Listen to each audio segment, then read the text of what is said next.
நாம யூஸ் பண்ற TV, fridge, washing machine எல்லாத்தையும் சேஃபா பாத்துக்கிற ஒருத்தர் தான் இந்த ரெசிஸ்டர். இந்த ரெசிஸ்டர் நிறைய சர்க்யூட் போர்டில் பார்த்துருப்பீங்க. ஆனா அது எதுக்காக இருக்குன்னு நிறைய பேருக்கு தெரியாது. இந்த வீடியோல ரெசிஸ்டர்னா என்ன, அதோட ஒர்க் என்னன்னு தெரிஞ்சுக்கலாம் வாங்க.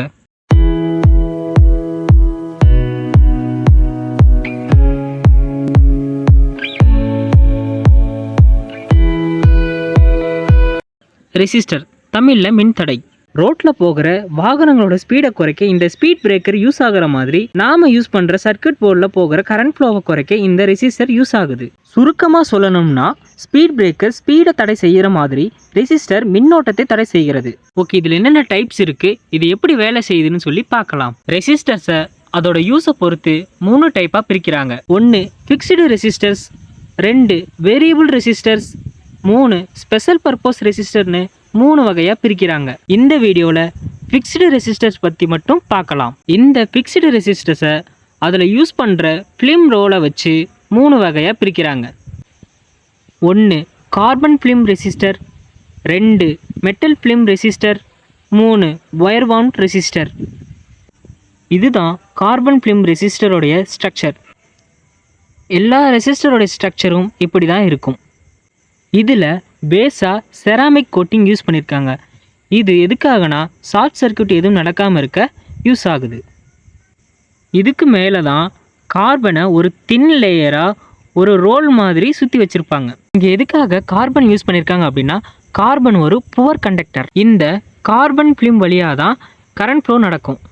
இந்த ரெசிஸ்டரோடைய 2 பக்கமும் 2 லீட்ஸ் கொடுத்துருப்பாங்க. இந்த லீட்ஸ் வழியாக தான் கரண்ட் ஃப்ளோ உள்ளே போகும், வெளியே வரும். இது எல்லாத்தையும் மேலே கவர் பண்ணுற மாதிரி ஒரு ப்ரொடெக்டிவ் லேயர் கொடுத்துருப்பாங்க.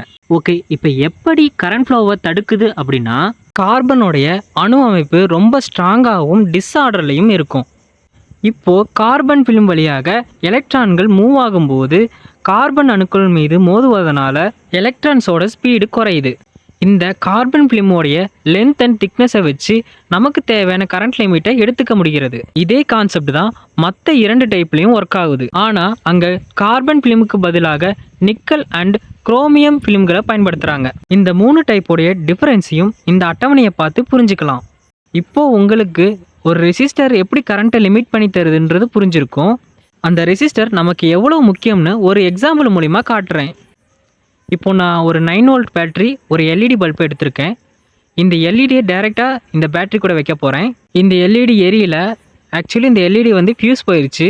இப்போ எப்படி இந்த எல்இடி ஃபியூஸ் போச்சுன்னா, இந்த எல்இடியோட வோல்டேஜ் அப்ராக்சிமேட்டாக 2 வோல்டேஜ்னு வச்சுப்போம்.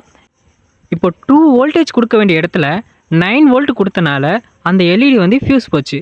நம்ம இந்த இது கூட ரெசிஸ்டர் ஒன்று கனெக்ட் பண்ணி பார்ப்போம். இப்போ அந்த பல்ப் எரியறத பார்க்கலாம். இந்த ரெசிஸ்டரை கனெக்ட் பண்ணும்போது அந்த பல்புக்கு தேவையான கரண்ட் அண்ட் வோல்டேஜை லிமிட் பண்ணி தந்துச்சு. அதனால தான் பல்ப் எரியுது. இது மாதிரி தான் நம்ம வீட்டில் யூஸ் பண்ணுற எல்லா எலக்ட்ரானிக்ஸ் பொருளையும் இந்த ரெசிஸ்டர் பாதுகாக்குது. இந்த வீடியோவில் ரெசிஸ்டர்னா என்ன, ஃபிக்ஸ்டு ரெசிஸ்டரில் என்னென்ன டைப்ஸ் இருக்குது, அது எப்படி ஒர்க் ஆகுன்றதை பற்றி பார்த்தோம். அடுத்த வீடியோவில் இந்த ரெசிஸ்டருக்கு மேலே இருக்கக்கூடிய கலர் கோடை வச்சு எப்படி ரெசிஸ்டர் வேல்யூவை கண்டுபிடிக்கலாம்னு சொல்லிட்டு பார்க்கலாம். இந்த வீடியோ யூஸ்ஃபுல்லாக இருந்தால் லைக் பண்ணுங்கள், சப்ஸ்கிரைப் பண்ணுங்கள். கொஸ்டின்ஸ் ஏதாவது இருந்தால் கமெண்ட் பண்ணுங்கள். தேங்க்யூ.